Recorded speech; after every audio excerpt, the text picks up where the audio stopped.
tracé au pain, dans beaucoup des projets que j'ai faits dans l'architecture, il y a forcément un tracé et il y a une peinture. Et je ne peux pas dissocier le tracé de la peinture, parce que la peinture accompagne le tracé, ou souligne le tracé, ou renforce le tracé.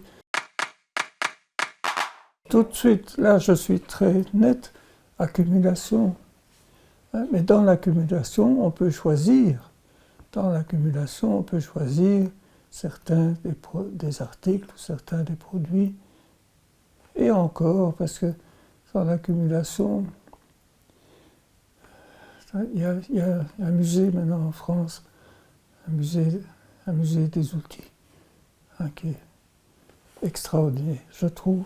Certains peintres ou certains membres du jury, il y avait un peintre belge, Van Lint.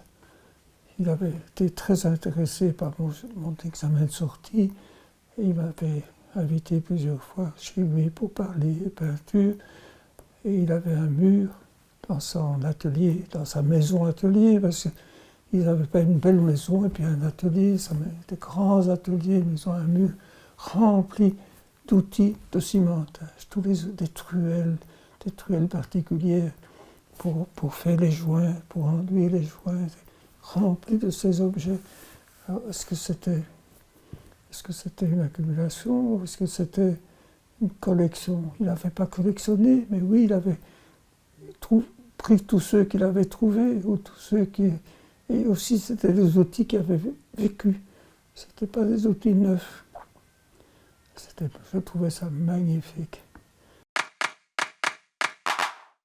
Mais de nouveau, je ne vais pas choisir, parce que quand je fais un projet, il y a souvent quelques dessins au départ, et dans des cas particuliers, si je ne fais pas une maquette, il n'y a pas de représentation de la troisième dimension.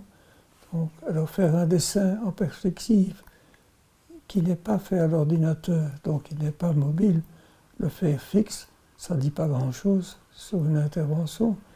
Et dans une maquette, on peut se rendre compte des volumes, des rapports de volume par rapport à la couleur, des rapports d'espacement pris par les objets qu'on utilise. Alors j'ai fait beaucoup de maquettes. Je ne vois pas de projet où j'ai presque toujours fait. Mais ce ne sont pas les maquettes de prestige, parce qu'il y a certains bureaux avec qui je n'ai pas travaillé, mais on voit parfois des bureaux d'architecture où il y a des maquettes qui ont l'air extraordinaires, mais ce sont des maquettes pour vendre pour vendre des appartements. Comme j'aime les maquettes, elles doivent vivre aussi, la maquette. Elles doivent avoir évolué, elles doivent s'être éclatées, s'être presque déchirées parfois. Je ne sais pas si c'était une volonté de vocation, mais c'est chaque fois signalé ou camouflé. Mais le camouflage, il signale que c'est un bâtiment peut-être militaire ou qui ne doit pas être vu, ou qui ne doit pas être vu toujours, presque oublié parfois. Dans des paysages, les camouflages, il n'y a pas un camouflage, il y a des camouflages particuliers par rapport aux armées déjà.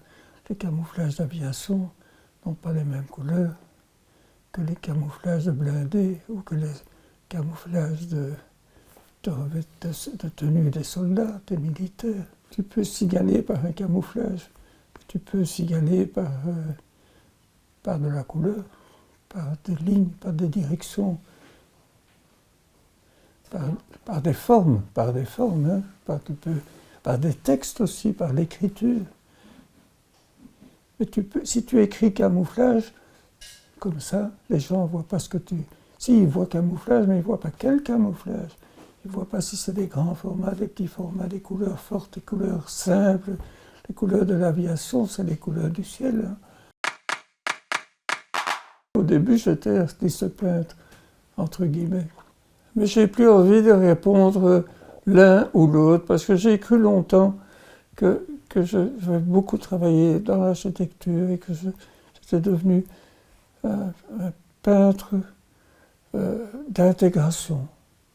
Hein, et comme je recommence des peintures et que j'ai jamais arrêté de faire de la peinture, je ne l'ai jamais beaucoup montré et que j'ai mis de l'ordre dans mon atelier, et que pour finir, l'un c'est l'autre, quoi. Et que c'est de nouveau un titre. Et que j'aimerais mieux dire que